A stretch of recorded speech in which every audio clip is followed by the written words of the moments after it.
Hello दोस्तों, welcome to my channel जिसका नाम है प्रकृति रोशन पीआर। पिछले पार्ट में आपने रेस्पिरेशन का ही इंट्रोडक्शन देखा था। मैंने इंट्रोडक्शन दिया था रेस्पिरेशन का, जो फंडामेंटल पार्ट्स है उसका। अब हम लोग इस पार्ट में पढ़ेंगे respiration in plants and animals. ठीक है, तो अब हम पहले देखेंगे रेस्पिरेशन इन प्लांट्स। ठीक है, तो प्लांट्स जो हैं वो भी रेस्पायर करते हैं हम एनिमल्स की तरह ही। तो वो प्लांट्स जो हैं वो उनको ऑक्सीजन कैसे मिलता है? डिफ्यूज़न से। ठीक है, डिफ्यूज़न ये एक प्रोसेस है जिससे गैसियस एक्सचेंज होता है और प्लांट्स रेस्पायर करते हैं। और वो किन तरीक़ों से होता है? ये 3 तरीक़ों से होता है। ठीक है, 3 तरीक़ों से होता है। तो रेस्पिरेशन इन रूट्स भी रेस्पायर करते हैं। ठीक है, रूट्स भी रेस्पायर करते हैं, स्टेम्स भी रेस्पायर करते हैं और लीव्स भी रेस्पायर करते हैं। ठीक है, तो जड़ों से रेस्पिरेशन कैसे होता है? तो जड़ में हमारा जो हेयर्स हैं, जो रूट्स के फाइन उसके जो पार्ट्स होते हैं, रूट हेयर्स क्या होते हैं ना, ये एपिडर्मल सेल्स, रूट के जो एपिडर्मल सेल्स हैं।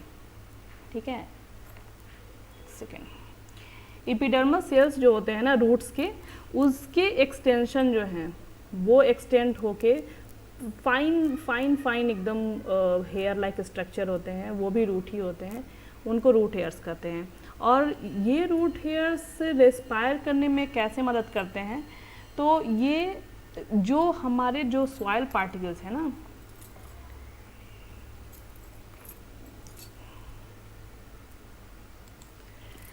तो ये रूट हेयर्स जो हमारे प्लांट्स के हैं वो रेस्पिरेशन में कैसे मदद करते हैं कि जो सॉइल पार्टिकल्स हैं, ठीक है, जो सॉइल पार्टिकल्स है, सॉइल पार्टिकल्स, इनके बीच में एयर प्रेजेंट होता है। ठीक है, तो सॉइल पार्टिकल्स के अंदर जो एयर है, उनके बीच में जो एयर प्रेजेंट है, उसको ये रूट हेयर्स डिफ्यूज़न के थ्रू लेता है, ऑक्सीजन उसमें से लेता है और रेस्पिरेशन को अंजाम देता है। अब हम लोग, जैसे कि आप लोगों ने देखा होगा कि जो प्लांट्स हैं जिसमें बहुत ज़्यादा पानी जमा है, जिसके जड़ों के पास बहुत ज़्यादा पानी जमा है, जैसे हम लोग गमलों में बहुत पानी दे देते हैं, पानी जमा रहता है, तो उसमें अधिकतर पौधे, बहुत सारे पौधे ऐसे होते हैं जो मर जाते हैं। क्यों ऐसा होता है? क्योंकि जो ओवर वाटर जो हम लोग वाटरिंग कर देते हैं प्लांट्स में, तो जो एयर, जो सॉइल पार्टिकल्स में के बीचों बीच जो एयर रहता है, वो वाटर उसको रेस्पिरेशन करने के लिए मिलता नहीं है। पानी से एक्स्ट्रा जो पानी है उससे एयर का एक्सचेंज नहीं हो पाता है। ठीक है, ऑक्सीजन का एक्सचेंज नहीं हो पाता है, पानी से वो पूरा भरा रहता है और इसके चलते एरोबिक रेस्पिरेशन होता नहीं है, वहाँ पे एनएरोबिक रेस्पिरेशन हो जाता है, जिसके चलते बहुत सारे प्लांट्स मर जाते हैं। ठीक है, अब हम लोग अगला चलते हैं कि स्टेम्स वाला देखते हैं। स्टेम्स में दो तरीका है, एक तो स्टोमाटा से और एक लेंटिसेल्स से। तो स्टोमाटा किसमें? स्टोमाटा वैसे प्लांट्स में जो सॉफ्ट स्टेम्स हैं, जो छोटे हर्बेसियस प्लांट्स हैं, हर्ब्स जो रहते हैं। ठीक है, जो छोटे छोटे प्लांट्स होते हैं, हर्ब्स रहते हैं, उनके स्टेम्स जो हैं वो सॉफ्ट होते हैं। ठीक है, सॉफ्ट स्टेम होते हैं हर्ब्स। तो इसमें स्टोमाटा के थ्रू, स्टोमाटा आप लोगों ने, मैंने जो फोटोसिंथेसिस पढ़ाया था, फोटोसिंथेसिस इन प्लांट्स, उसमें स्टोमाटा के बारे में बताया था, उससे गैसेस एक्सचेंज होता है। ठीक है, तो वो आप वहाँ देख सकते हैं। और लेंटिसेल्स जो है, ये लेंटिसेल्स, ये हार्ड एंड वुडी स्टेम्स जो बड़े बड़े प्लांट्स के होते हैं, बड़े बड़े प्लांट्स, ट्रीज जो होते हैं, उनके तो हार्ड एंड वुडी स्टेम्स होते हैं, तो उसमें लेंटिसेल्स पाया जाता है। ये आप लोगों ने आम का पेड़ देखा होगा, मैंगो। तो मैंगो के जैसे फॉर एग्जांपल मैं बता रही हूँ, तो मैंगो के प्लांट्स या पेड़ या बहुत बड़े बड़े पेड़, उसमें कुछ एरिया आप लोगों ने तना में देखा होगा कि वो क्या कहते हैं, थोड़ा लूजली पैक्ड होते हैं, थोड़े खुले होते हैं, मतलब टूटे टाइप के, लूजली पैक्ड होते हैं।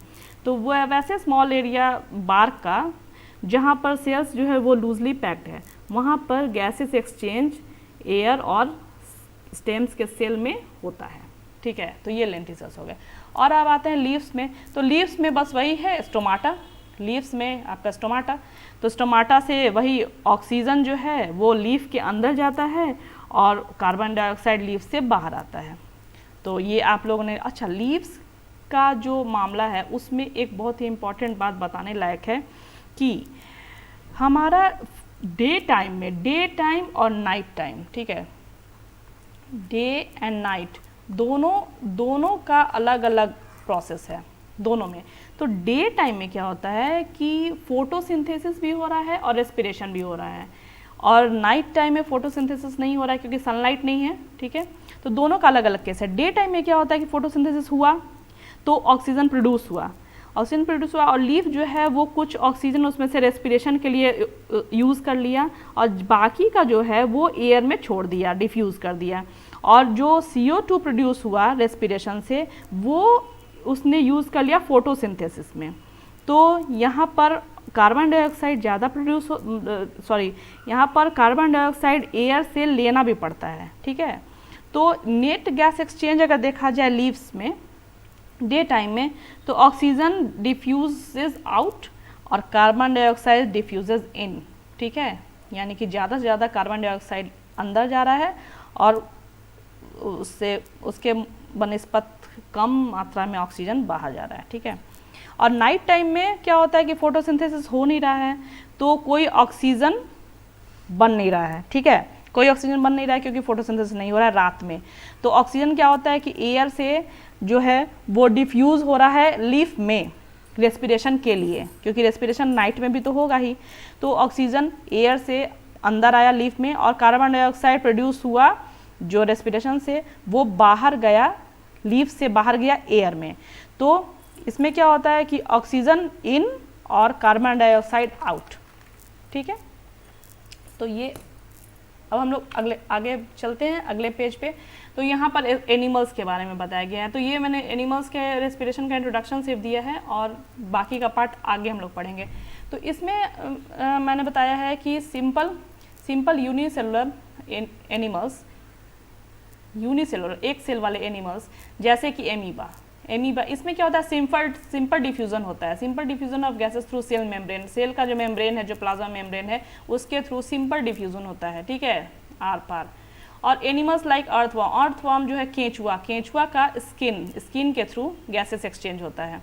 Aquatic animals like fish, prawns and muscles, ये गिल्स के थ्रू, ठीक है, गिल्स जो उनका गल्फर होता है वो। Insects like grasshopper, cockroach, house fly, mosquito, ये टीनी होल्स के थ्रू करते हैं, इनको स्पैरिकल्स कहते हैं, ठीक है, उनके बॉडी पे पाए जाते हैं स्पैरिकल्स। और एयर ट्यूब्स भी होते हैं जिनको ट्रैकिए कहते हैं, इनके थ्रू। और लैंड एनिमल्स के बात जब हम लोग करेंगे, लैंड एनिमल्स की बात करेंगे, तो हम लोग human, birds, lizard, dog, frog, ये हैं लंग्स से। और फ्रॉग के केस में है कि वो लंग्स और स्किन दोनों से ब्रीथ करता है, ठीक है। तो अब हम इस वीडियो को यहीं पर रोकेंगे और ह्यूमन बींग्स के बारे में हम लोग नेक्स्ट वीडियो में पढ़ेंगे। तो बने रहिए नेक्स्ट वीडियो में। Thank you.